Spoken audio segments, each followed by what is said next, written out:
इसलिए मैं समाधानों पर चर्चा करने आया हूं। समस्या सब लोगों को पता है। समाधान यही है कि पहली बात यह कि एक दूसरे को तोप बनाइए। दूसरा समाधान ये कि अगर किसी व्यक्ति का झगड़ा है, ये मैंने मौजूदा सत्ता से सीखा है, मैं सीखता भी बहुत हूं। मुझे इस मंच से जितने लोगों ने बोला है उनसे भी बहुत कुछ सीखा है। हर समय लर्निंग प्रोसेस में रहता हूं। मेरा दिमाग कभी कुंद नहीं है कि मैं जो जानता हूं वही सब कुछ है।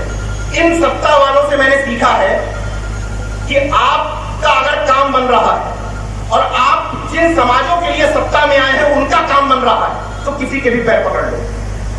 मतलब उनको पता है कि कहां टाइट होना है और कहां नरम होना है। तो मैंने एक चीज जरूर इनसे सीखी कि मेरा पर्सनल कोई विरोध भी करता हो, मुझे पता चल जाए कि फलाना व्यक्ति मुझे पीठ पीछे गाली दे रहा था, लेकिन अगर वही व्यक्ति निजीकरण के खिलाफ मोर्चा निकालेगा तो उसको कवर करूंगा। रुक करके बोल रहा हूं, उसको कवर करूंगा। यही बड़प्पन हम सब लोगों को अंदर लाना है। हम तमाम लोग बहुजन एकता की बात तो करते हैं, लेकिन अब सोचो, इस समय यादव समाज मुझे बहुत पसंद करता है, इसलिए क्योंकि सब 4 बार से हार रहे हैं, सत्ता में नहीं आ पा रहे हैं, तो मैं फ्री हूं, अच्छा लग रहा है मेरा बोलना। और ये भी मैं फैक्ट कहता था कि अगर अखिलेश यादव सत्ता में आ गए तो कहेंगे बीजेपी के एजेंट है, क्योंकि मैं वहां भी पूछूंगा माता प्रसाद पांडे क्यों, अभिषेक मिश्रा क्यों, इनको सब जगह क्यों दे रहे हो, तुम्हारा उदयवीर सिंह क्यों, सत्ता में साला मलाई खाने के लिए उदयवीर सिंह और आनंद भदौरिया। और जब सत्ता नहीं थी तो एक ने कहा भाई हम पर्चे ही नहीं भर पा रहे, दूसरा कह रहा हम चुनाव ही नहीं लड़ेंगे। तो गलतियां तो हर स्तर से हुई हैं। आज जो बसपा और सपा का हाल है वो केवल इसलिए नहीं है कि कुर्मी मौर्य और चौहान भाजपाई हो गए। 33 साल जब आप सत्ता में थे तब ये कहां थे? केवल 2 जातियों के दम पर जीतते थे क्या? अगर कुर्मी मौर्य भाजपाई है तो ये कार्यक्रम कौन करवा रहा है? भाई नेशनल जनमत के सम्मान के मायने आप जानते हैं। न किसी का ट्रांसफर पोस्टिंग करवा पाऊंगा, न किसी को ठेका पट्टा दिलवा पाऊंगा, ठीक है, न किसी की राजनीतिक कोई महत्वाकांक्षा पूरी कर पाऊंगा। मतलब पोटेंशियल हर समाज में है, तुमने टटोला ही नहीं, तुमने भाई को भाई बनाया ही नहीं। एक समाज बता दो जिसको आप गुलाम कहते हो, उसी समाज के 500 लोग किसी भी शहर में खड़े कर सकता हूं जिसको आप गुलाम कहते हो। आप जाट समाज का कह दो, लोधी समाज को कहते हैं ना लोग, मैं लोधी समाज में भी इतना पोटेंशियल जानता हूं। अभी हमीरपुर में मीटिंग करके आया हूं लोधी समाज के बीच में, ठोक करके उन लोगों ने बोला है कि हम कार्ड देखा था अपने लोधी समाज के भी व्यक्ति का, मैंने डाला था फेसबुक पर, पूरा उसमें बाबा साहब से लेकर के पेरियार ललई, रामस्वरूप वर्मा, जगदेव बाबू कुशवाहा, सारे महापुरुष अपनी शादी में उसने छपवाए। इसका मतलब पोटेंशियल हर समाज में है। बीजेपी को पता है कि यादव अखिलेश के साथ जुड़ा है, लेकिन बीजेपी यादव पर ट्राई मार सकती है, लेकिन तुम अपने ही भाई पर ट्राई नहीं मारोगे, भाजपाई हो गए। मत मारो ट्राई, मत मारो, वो तुम्हारी रही है ट्राई और पूरी ठोक करके मार रही। इसलिए मेरा ये अनुरोध है, पहली चीज, जब भी किसी महापुरुष की जयंती हो, अगर सरदार पटेल की जयंती है तो कुर्मी मुखतिथि नहीं चाहिए, एकदम नहीं चाहिए।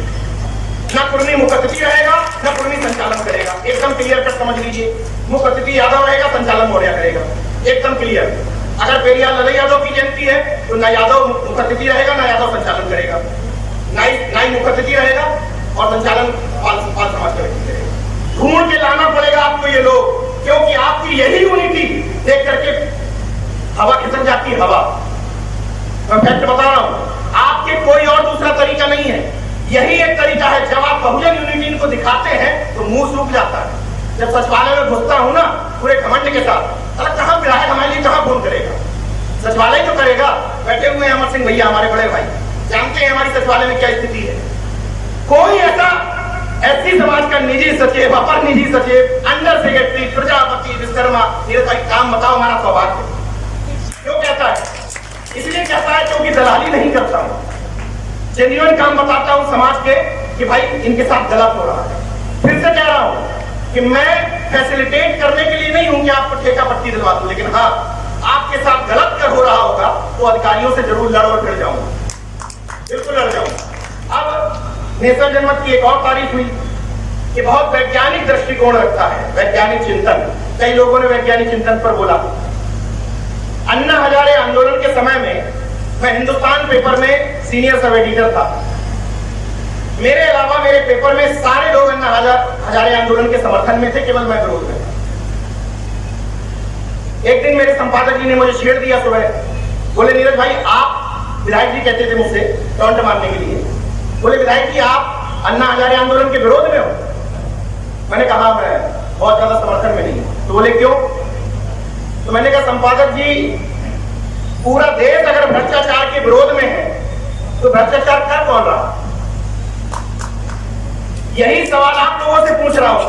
हर व्यक्ति मंच पर वैज्ञानिक चिंतन, वैज्ञानिक दृष्टिकोण, पाखंड अंधविश्वास का विरोध, तो फिर पाखंड अंधविश्वास कर कौन रहा है? जब सब उसी में ज्ञान मिल रहे हैं, हर मंच पे उसी में बात हो रही है, हर कार्यक्रम में उसी पे चर्चा हो रही है, तो फिर पाखंड घरों में है क्यों? जब तथाकथित प्रभु ने कहा 2014 में जिसने भारत का विस्तार किया, उसने जब कहा दिया जलाओ बत्ती बुझाओ, तो वो लोग जो वैज्ञानिक चिंतन की बात करते हैं उनने भी दिया जलाए बत्ती बुझाई। पार्टी से जुड़े होना अलग बात है, पार्टी के इतर जो लोग न्यूट्रल लोग हैं, जो किसी पार्टी से नहीं जुड़े, उन्होंने क्यों दिया जलाए और बत्ती बुझाई? बाबा साहब की जयंती है, 100 दिए जलाओ। अच्छा ये दिए जलाएंगे, आने दो साहू जी महाराज की जयंती 200 जलाएंगे। हमने कहा अच्छा ये साहू जी महाराज के नाम पे संगठित हो रहे हैं, आने दो जय श्री कृष्णा का मामला, साला 500 दीपक जलाएंगे। और दीपक के उसमें हुआ क्या? हमने बाबा साहब को लॉकेट में सीमित कर दिया, गले में लॉकेट डाल दिया, फोटो लगा दी। अभी यही सरकारें बाबा साहब के मंदिर बनाई, कह रही हो पूज लो। भाई सरदार पटेल की मूर्ति चाहिए, ले लो मूर्ति, नौकरी मत मांगो, ले लो मूर्ति ले लो, सरदार पटेल के नाम पे इंटर कॉलेज ले लो, डिग्री कॉलेज ले लो, छुट्टी चाहिए छुट्टी ले लो, और जिसके उदय देवी पासी के नाम पे चाहिए जो रेजिमेंट ले लो। नाम पे तुम्हें महापुरुषों, क्यों? हमने समाज ही ऐसा डेवलप किया है। किसी भी जाति महासभा की डिमांड, जाति के महापुरुष की मूर्ति और जाति के महापुरुष के नाम पे छुट्टी, 2 डिमांड है। गलत कह रहा हूं तो बता दो। किसी जाति महासभा की डिमांड हो कि जातिवाद जनगणना कराओ, एक महासभा बता दो, है ही नहीं डिमांड में।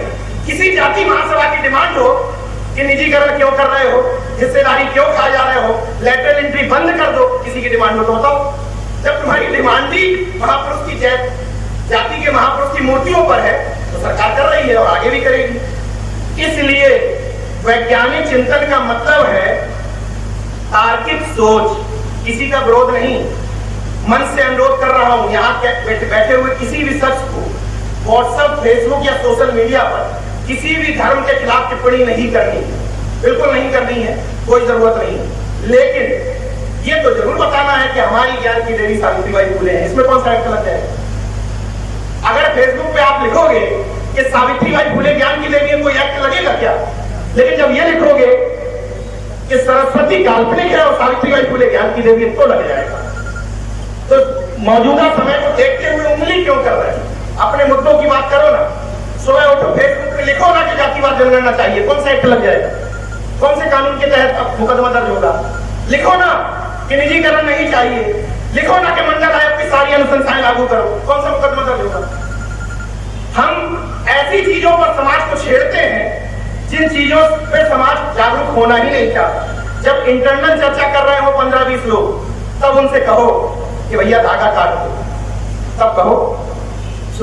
सोशल मीडिया पे लिखने की जरूरत नहीं है कि धागा काट दो। मुद्दों की कमी है क्या? शिक्षकों के पास डेली मुद्दा ठोको, पुरानी पेंशन लागू करो, कौन सा मुकदमा दर्ज हो जाएगा, कौन सा सस्पेंशन हो जाएगा?